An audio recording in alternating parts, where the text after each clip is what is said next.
Hi, I'm Melissa with Pranava Yoga Studio in Santa Fe. This is a request from our Restorative and Sustainable Yoga Facebook group. It's a supportive group for yoga teachers who are interested in perhaps a slower practice, a practice that is going to calm the nervous system and bring them back to themselves. The request was for minimal props. So the amount of props that was suggested to me was 2 blankets, 1 strap, an eye pillow, 2 blocks, and a mat. And so that seems to be kind of the consensus. That's even on the heavy end for some studios to even have 2 blankets per person. So this particular sequence, I'll set you up into 3 poses.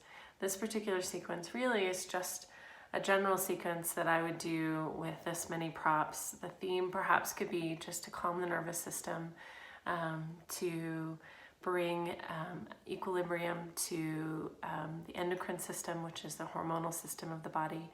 I'm going to do most of them at a little bit of an incline or flat and supine. So supine would actually be more stimulating than some of the other restorative poses.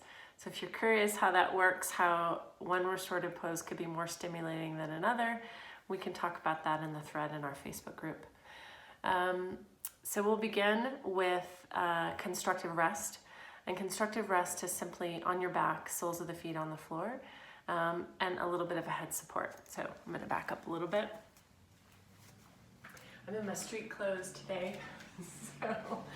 So we'll take a blanket for the upper torso. I will leave my buttocks unsupported and a blanket for my upper body. And this feels really good for me today. So I'm thinking about my own body because I feel a little bit of tightness and compression in my lower back. I'm about to get on a plane. So adding this in a traditional fold, and that'll support my back. My buttocks will be on the floor. If you have someone with some sensitivity in their sacrum, you could actually take it completely differently, and you can take a little bit of a corner fold. So I'll put the fringe in on top, and I'll take this and I'll fold it just like this in 2 triangles, and my buttocks will go on those triangles and my tailbone in between. So if someone's feeling some radiating pain in their pelvis or some sensitivity there in their sacrum, this might be a really nice option to add a little cushion. Or I'm going to go with a foundational fold and my buttocks off. I'll take a head support, and my head support today I'm going to keep fairly simple, but a little bit thicker than normal. Some folks might just need this, others a little bit more elevation.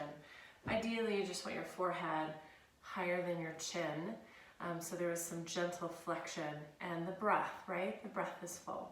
So I'll have this support here, this here for my back, and we've got a strap and a block. So I'll take the strap around my legs, always with the tail end toward me so that I can adjust it, and a block between the legs, not all the way into the pelvis. And I'll turn to the side here, lower myself down. Oh, very nice. So, perfect. So now my legs are not doing any work at all, and I'm able to be there for a period of time. And that would be a great place to work on some breath work, some centering work, talk about your intention, your purpose, starting to calm the nervous system down. I'm going to introduce one more prop. If you can get your students trained to bring a towel and a washcloth, then that's 2 extra props for you. So I could take that towel and I can put it across my chest to calm the nervous system even further, and also perhaps for warmth as well. And there's a lot of other uses for the towels. I like a washcloth for the eye support instead of an eye pillow. They're easy to wash, they're lighter, there's lots of benefits to it, which I cover quite a bit in the trainings.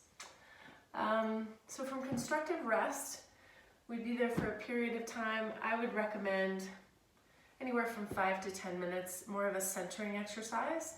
depending on the length of your class. So if you've got a nice long period of time for your class, go for constructive rest a little bit longer, and you could take some gentle somatic movements, pelvic clocking, pelvic tilts, perhaps even neck release or shoulder release exercises.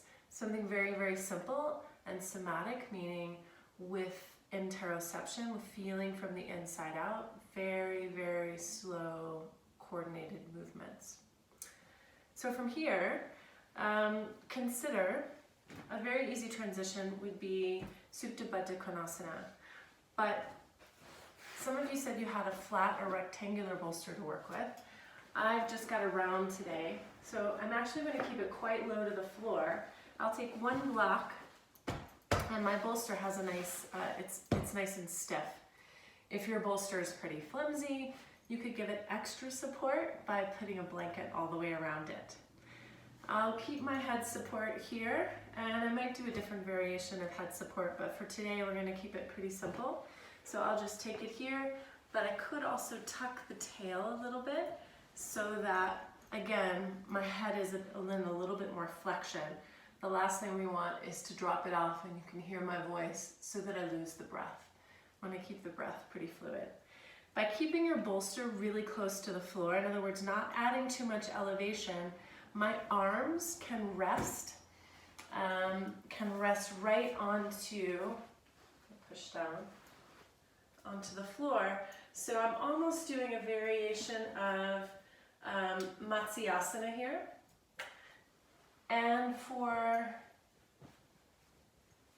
Baddha Konasana, I'll take one blanket and I'm going to take a fold so that it is a long roll, and I'll tuck that up underneath my hips, and I can adjust it so I can take it a little bit further out for less support. I can bring it tighter in for more support. I'm not a big fan of using the straps for Supta Baddha Konasana. I feel like they don't provide the support where the joint that actually needs it in this particular pose is, which is the hip joint, not the knee joint. So if you've got questions about that, we can dialogue over in the Facebook group. For the last pose, other than Supta Baddha Konasana, consider Shavasana. So many of you talked about having to make the sequences creative, and I would encourage you that less is more. Stay in the poses longer and really just allow yourself to simply be. We don't spend enough time getting the nervous system to drop into a space of calm and quiet. And so longer time period in the poses, depending upon the person. So if we're working with special conditions where they're feeling agitation or there's too much stress, those are all reasons to come out of the pose early and encourage them to go into a pose that feels good for them. So for Shavasana, you could also take an incline, and I could simply extend my legs long from Baddha Konasana. I could just remove this from the support, and I could take the same support we had earlier of supporting the upper torso, or I could even take this underneath my pelvis instead, and the other blanket as head support. So again, I'm going to keep the head support really simple today. I'm just going to take, I know my neck needs more support than less. I've got some things happening in my neck, so that would feel really good. So I'm going to take head support, I'm going to take a torso support. I'll glide this closer to my buttocks instead of underneath my knees. And right now I'm playing around with that variation because it feels really easeful for my pelvis. It also gives me a little bit more length in my sacrum where I'm feeling that tightness in my lower back. So that's excellent. Then you can take either block for a little bit of wrist support underneath. So 2 blocks on either side. The bolster comes quite a bit further underneath, closer to the buttock. And if you've got your eye pillow, an eye pillow light covering over the eyes, if that feels appropriate for your student. And if you've got that extra towel, you can take that towel over the top of the torso or just over the pelvis itself. I think that'll do it for now. Let me know how you enjoyed that sequence. My suggestion for you is to spend no less than 15 minutes in those last two poses. And the first pose, spend some time with breath work, diaphragmatic breathing, some somatic, gentle somatic exercises. And then when you come out of this last restorative pose, consider going back to constructive rest one more time to check in with the body. You can do a comparison before and after, or you can have them come up to seated for some quiet seated meditation. There are so many options in restorative yoga, and I think a couple of key things to really be aware of. You don't need creativity with sequencing. What you really need is to develop a discerning eye so that in that limited time period when students are setting up, that you can move in with a lot of stealth and ease, and offer them an opportunity for more comfort, but at the same time, don't feel like you have to fix a big class full of people. Let them settle, let them see how they can support themselves, because if we can teach our students to utilize the props in such a way that they feel the most amount of ease, I hope that they'll do this practice at home. So whether you have a mat or you can put your legs at the couch, whatever it is, our hope and my hope as a teacher is that we're equipping our students so that they can practice on their own and that they have these tools in their back pocket when they need it most. I hope that you enjoyed that. I would love your feedback, and I'm happy to offer some more. So have a beautiful day.